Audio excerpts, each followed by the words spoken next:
Today I am going to talk about amphibians. Yesterday I told you something about fish, and I told you that there are about 25,000 species of fish in the world.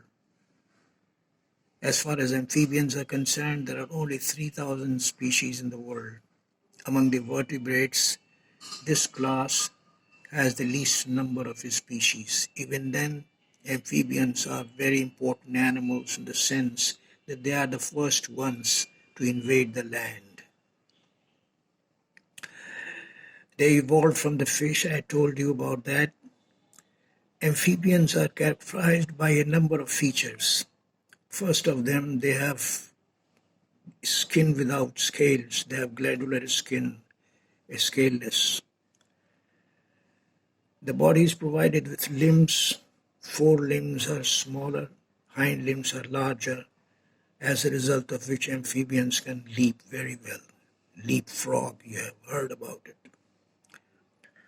Let me give you some examples of amphibians. They include toads and frogs, salamanders, and blindworms. They belong to three groups: Anura, represented by frogs and toads; Salamandra, represented by salamanders, newts, Necturus, etc., and Apoda, blindworms, represented by Ichthyophis, Gymnophis. They are called caecilians. Let us begin with the frogs. Frogs have a number of peculiar features. They don't have neck. The body is divided into only two parts, head and trunk. They have tongue, that the tongue is bifid and attached towards anterior end, free towards posterior end, as a result of which the tongue can flip open, get outside the body to catch the fly. They snap it and bring it back into the mouth. The jaws are provided with acrodont teeth. Their teeth all are alike, almost alike, except for boomer teeth. These acrodont teeth can be easily uprooted because they are attached to the surface of the jaw, unlike us, in which the teeth are buried in sockets. That condition is known as thecodont condition. There are three conditions: acrodont, pleurodont, and thecodont. Amphibians have acrodont dentition. They are insectivorous animals. They live both in water and land. In the larval condition, they live in water, and the larva is known as tadpole. The larva undergoes metamorphosis to become adult, and they live again in the land. Of course, they can get back to water. They can swim in water because of the webbed feet. Webbed feet means that between fingers there is a skin that helps them propel through the water. Amphibians have three-chambered heart. That is, they have two auricles and a single ventricle. The auricle is divided into left auricle and the right auricle. The purpose is to separate the arterial and venous blood.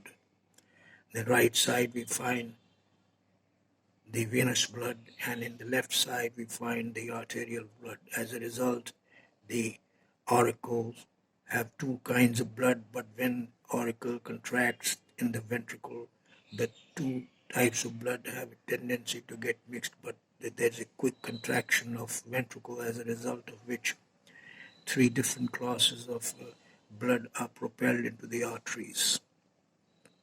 In other words, there is some kind of separation as a result of quick contraction of the ventricle. They have two systemic arches, 10 vertebrae. There are a number of other characteristic features: mesonephric nephridia, kidney. I'll tell you about these things later on, but now say something about its biology. Frogs spawn in water. They are egg-laying animals. Males mount on the female. They croak, invite the female, mount on the female, and they both simultaneously release their gametes. The fertilization is external. see, frogs can also climb on the tree. Some frogs have discs in the tip of their fingers. They are called tree frogs. They're terrestrial frogs.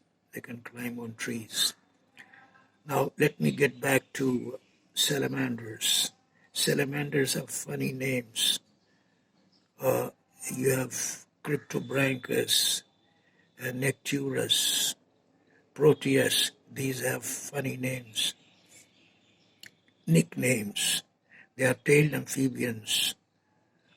They have the bodies divided into head, neck, and the trunk and tail.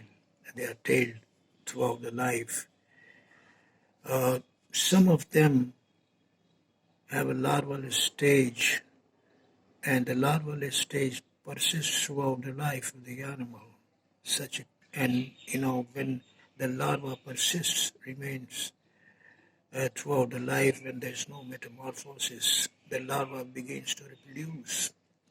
In other words, larva develops the reproductive organ.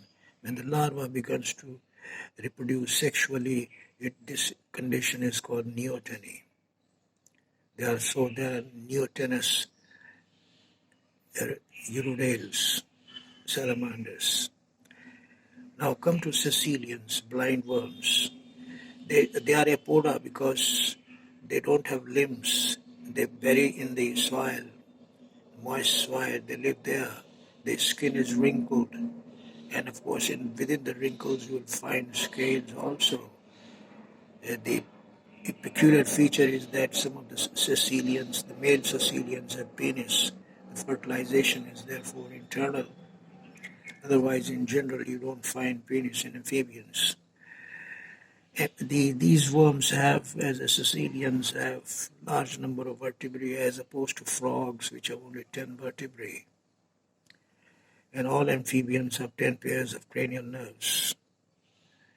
In fish also we find 10 pairs of cranial nerves, but as you move along, go to the higher level, you will find that the cranial nerves have become 12 pairs. We have 12 pairs of nerves. Reptiles, birds, and mammals have 12 pairs of cranial nerves. So these are some of the remarkable features. Of course, there are other features also, but to put things very briefly in a limited amount of time, this is all that can be said about amphibians.